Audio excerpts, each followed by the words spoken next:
Okay, welcome to a new episode of Nate's MMA Corner. I'm Nate, and if you watch my show, you're in my corner.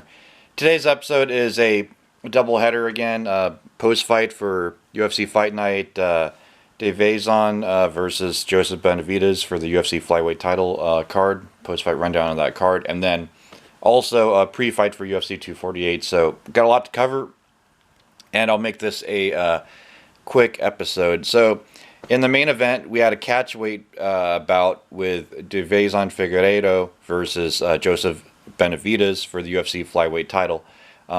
Devazon, he did not make weight, and so only if Joseph won the fight for the vacant title, he would be crowned champion. Well, luck would have it, Devazon won the fight, second round TKO punches, and but there's controversy because there's a headbutt before the knockout, and also he missed weight. So it looks like, thankfully, UFC President Dana White is leaning towards a rematch of as yet undisclosed time and location. I think that's very justifiable in this case because Joseph was winning the first round, and who knows what would have happened without the headbutt and the weight issue. Anyways, so otherwise good fight.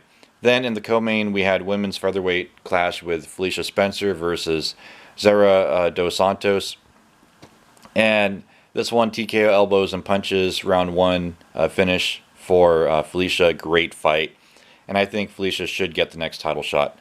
Then in the light heavyweight division we have Magomed Ankalaev versus Ion Cutelaba, and this is TKO head kicks and punches. Now this one, there was a way early stoppage, and it looks like they're leaning towards a rematch on this one as well. Thankfully, I think it was a bogus call. Ion wasn't out; he wasn't knocked out. You could argue maybe he was a little dazed and confused for a millisecond, if that. But I mean, it's a fight, and unless he's gone for a lot longer. I mean, So, yeah, justifiable rematch. I think this should be turned into a no contest. I think Ion should fight it and get to a no contest with the Athletic Commission, if at all possible. Anyways, then in the women's featherweight division, also we had Megan Anderson versus Norma Viana, and this one was KO punch round one for Megan Anderson, and I think Megan Anderson should have one more fight than a title shot. I think Felicia Spencer should get the title shot, and Megan should be either waiting in the wing or one more win title shot. So yeah, good fight though.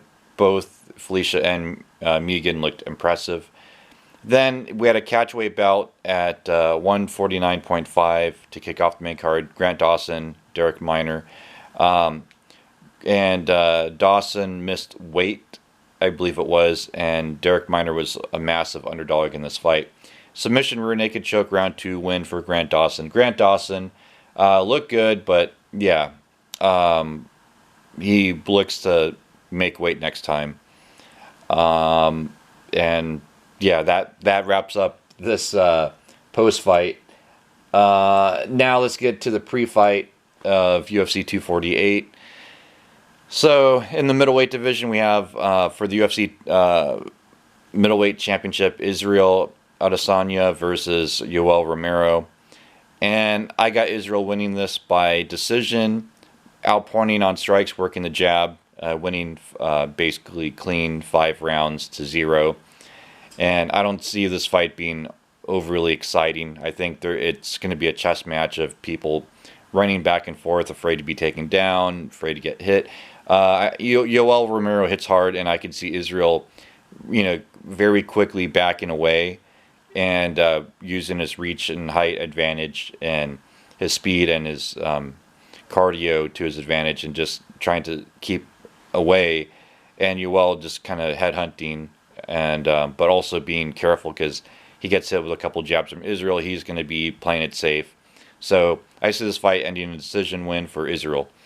Then in the co-main, we have a women's strawweight clash with Zhang Wei Li versus Joanna Jacek. Yeah, Zhang defending the UFC Women's Strawweight title, and Joanna, the former UFC Women's Strawweight champ. Man, you know what? I've gone back and forth on this one, but I think Joanna has overall more tools to win, and I think if this gets to rounds 3 and 4, Joanna is going to look for some takedowns and then eventually get a win. And so I'll say Joanna wins after weathering a really powerful storm for a couple rounds from Zhang. I think Joanna gets a win on the third round on submissions. Submission, I'll say rear naked choke. Then in the lightweight division, we have Beneil Dariush versus Drakkar Klose. Now, I've gone back and forth on this one. They're both great strikers. They're both really talented. You know, I've gone really, you know, back and forth on this one, but you know what?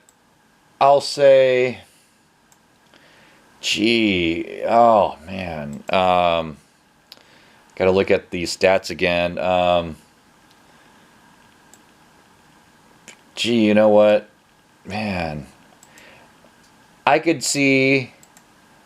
I'm going back and forth on this one.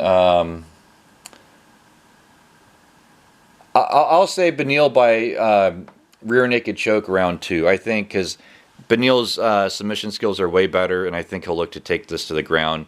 I think it's such a very even matchup standing up, but on the ground it's very lopsided, and I think Dariush wants to get to the ground. So I'll say second round, rear naked choke. Then in the welterweight division, we have Neil Magny versus Ling Jingliang, and you know, I've gone back and forth on this one too. Man, you know, gee, I'm gonna go with Neil Magny because I feel like he's fought the tougher competition, and he's even though he's lost to the tougher competition, he's beat some tougher competition as well. So I think the experience advantage goes to Neil Magny, and I think Neil Magny gets it done. Then with to kick off the main card in the welterweight division, we have Alex Oliveira versus yeah. So wait, real quick on that Neil Magny fight. So I got Neil Magny, yeah, by unanimous decision, outpointing Ling Jingliang, yeah. Then to kick off the main card in the welterweight division, we have Alex Oliveira versus Max Griffin. I'm going to go with Alex Oliveira, first round knockout here. I think they're both talented fighters, but yeah, I think that Alex Oliveira can, you know, find his reach and get the big W. I think he has the flashy kicks and flashy overhand rights to get it done here, and I think he gets it done first round knockout.